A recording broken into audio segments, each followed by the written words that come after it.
Good morning పిల్లలు. ఈరోజు మనము ఎవరి భాష వాళ్ళకు వినసొంపు పాఠానికి ప్రశ్నలు, జవాబులు మరియు పదజాలం గురించి చెప్పుకుందాం. రచయిత పరిచయం. డాక్టర్ సామల సదాశివ, కొమ్రంభీం ఆసిఫాబాద్ జిల్లా, దహేగాం మండలం, తెనుగుపల్లెలో జన్మించాడు. కాలం 1928-2012. ఈయన సంస్కృతం, హిందీ, ఆంగ్లం, ఉర్దూ, పార్సీ, మరాఠీ భాషలలో పండితుడు.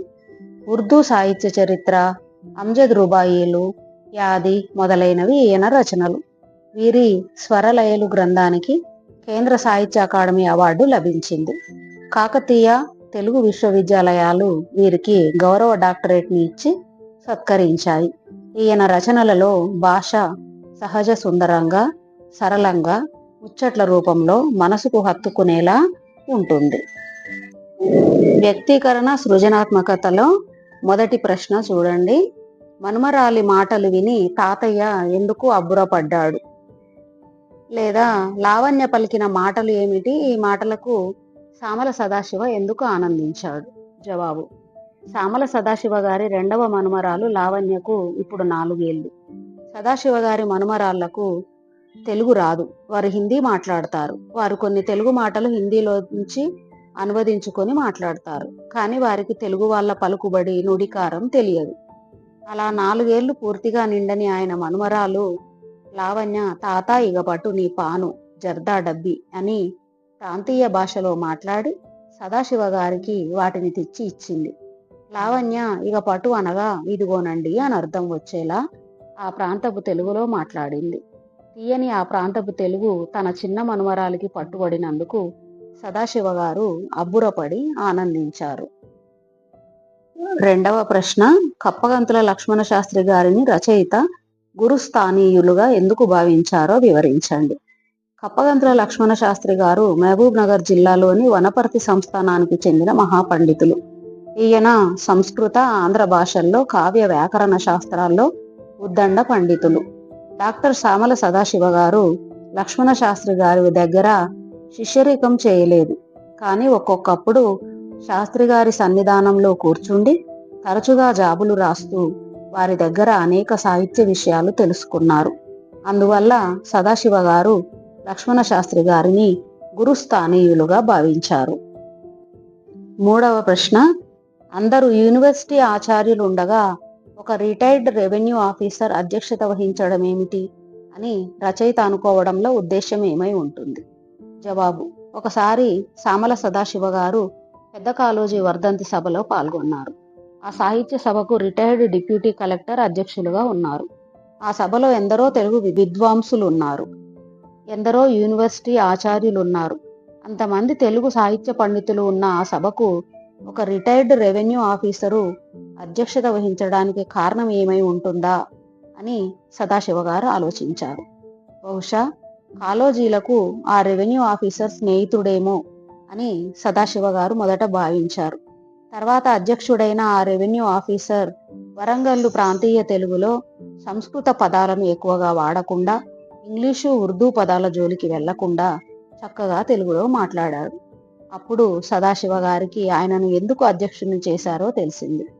యూనివర్సిటీ ఆచార్యులు రెవెన్యూ ఆఫీసర్ కన్నా బాగా తెలుగు మాట్లాడతారని సదాశివ గారి ఉద్దేశం. నాలుగవ ప్రశ్న. రచయిత రచనా శైలిని ప్రశంసిస్తూ రాయండి. జవాబు: సామల సదాశివ గారు సహృదయ విమర్శకుడు. ఈయన రచనలో భాష సహజ సుందరంగా, సరళంగా, ముచ్చట్ల రూపంలో మనసుకు హత్తుకుపోయేటట్లు ఉంటుంది. సదాశివ గారి వ్యాస శైలి సూటిగా, స్పష్టంగా, నిర్దిష్టంగా, సులభంగా అర్థమయ్యే విధంగా ఉంటుంది. ఈ పాఠంలో సదాశివ గారు స్వీయ అనుభూతులను గుర్తు చేసుకుంటూ ఎన్నో అపూర్వమైన విషయాలు చెప్పారు. ఈ వ్యాసంలో సదాశివ గారు తెలంగాణ మాండలికంలోని తీయని తెలుగును గూర్చి చక్కగా వివరించారు. సదాశివ గారి వచన రచనా శైలి అన్ని ప్రాంతాల వారికి సులభంగా అర్థమవుతుంది. సదాశివ గారు వివిధ భాషలలో మంచి పండితులు. అయినా వేరు భాషా పదాలతో కల్తీ చేయకుండా ఆంధ్రులందరికీ అర్థమయ్యేలా చక్కని తెలుగులో తమ రచనలు సాగించారు. ఇచ్చిన ప్రశ్నకు 10 వాక్యాల్లో జవాబు రాయండి. Long answer. ప్రశ్న చూడండి. ఈ పాఠం ద్వారా సామల సదాశివ గురించి మీకేం అర్థమైందో రాయండి. జవాబు: సామల సదాశివ గారు తెలంగాణలోని కొమురంభీం ఆసిఫాబాద్ జిల్లాలో భాగమైన రహేగాం మండలం తెనుగుపల్లెలో జన్మించారు. వారికి ఆ ప్రాంతపు తీయని తెలుగుపై మమకారం. తన మనుమరాలు లావణ్య ఇగపటు అని ఆ ప్రాంతపు తెలుగులో మాట్లాడడం విని వీరు ఆనందంతో ఆశ్చర్యపడ్డారు. సదాశివ గారికి కప్పగంతుల లక్ష్మణ శాస్త్రి గారు గురుస్థానీయులు.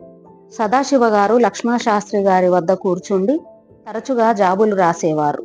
లక్ష్మణ శాస్త్రి గారి నుండి ఎన్నో సాహిత్య విషయాలు వీరు తెలుసుకున్నారు. ఆంధ్ర సాహిత్య పరిషత్తు ఏర్పడడానికి కారకులైన గడియారం రామకృష్ణ శర్మ గారు కూడా సదాశివ గారికి గురుస్థానీయులు. సదాశివ గారు వేలూరు వారికి కూడా ఏకలవ్య శిష్యులు. వరంగల్లులో కూరగాయలమ్మే స్త్రీల మాటల్లో కూడా అచ్చమైన తెలుగు మాట వినిపిస్తుందని సదాశివ గారు అంటారు. ఆడవాళ్ల నోటనే అసలైన భాష వినిపిస్తుందని సదాశివ గారి తలంపు. సదాశివ గారు ఉర్దూలో చక్కగా మాట్లాడగలరు. సదాశివ గారి తెలుగు వ్యాసాలను ఆంధ్ర ప్రాంతం వాళ్ళు కూడా మెచ్చుకునేవారు. అన్ని ప్రాంతాల తెలుగు పలుకుబళ్లను ఇప్పుడు తెలుగు అనుకుంటున్న భాషలో కలుపుకోవాలని సదాశివ గారి అభిప్రాయం. ఉర్దూ భాషలో ప్రజల పలుకుబడికే ప్రాధాన్యమని సదాశివ గారి అభిప్రాయం. సదాశివ గారు హిందీ, సంస్కృతం, తెలుగు, ఇంగ్లీషు, మరాఠీ, పార్సీ భాషల్లో పండితులు. వీరి స్వరలయలు గ్రంథానికి కేంద్ర సాహిత్య అకాడమీ అవార్డు లభించింది. పదజాలం. ఇందులో 1వ దాంట్లో సొంత వాక్యాలు. ఇచ్చిన పదాలను మన సొంత మాటల్లో ఉపయోగించాలి. ఉదాహరణ, యాది చేసుకొను వాక్యాన్ని ఇలా రాయొచ్చు. నేను నా స్నేహితుడు చిన్నప్పటి సంగతులు యాది చేసుకొని బాగా నవ్వుకున్నాం. 1వది చూడండి, పసందు అనే పదానికి సొంత వాక్యం. నా మిత్రుని ఇంట్లో పండుగ నాడు చేసిన మిఠాయిలు మంచి పసందుగా ఉన్నాయి. రమ్యం. 2వది, బెంగుళూరు వద్ద గల బృందావన్లో పూల తోటలు బహురమ్యంగా ఉంటాయి. 3వది, క్షేత్రం. ఉత్తరాది పుణ్యక్షేత్రాలలో కాశీ క్షేత్రం విశిష్టమైనది. నానార్థాలు. ఒక పదానికి వేరువేరు అర్థాలు. ఇక్కడ 1వది చూడండి, పదం కవి. కావ్యము రాసినవాడు, శుక్రుడు, నీటి కాకి. 2వ పదం క్షేత్రం. క్షేత్రం అంటే పుణ్యస్థలం, భార్య, వరిమడి. పర్యాయ పదాలు. మామూలుగా ఒక పదం ఇచ్చి దానికి పర్యాయ పదాలు రాయమంటాడు. ఇక్కడ పర్యాయ పదాలు ఇచ్చి దానికి సరి అయిన పదాన్ని రాయమని అన్నాడు. 1వది ఇల్లు, గృహం. దానికి జవాబు సదనం రాయొచ్చు, గేహం అని రాయొచ్చు.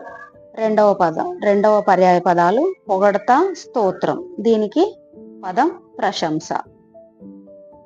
ప్రకృతి వికృతులు. పాఠ్యపుస్తకంలో ఇచ్చిన వాక్యాలలో గీత గీసిన పదాలకు ప్రకృతి ఇస్తే వికృతి రాయాలి, వికృతి ఇస్తే ప్రకృతి రాయాలి.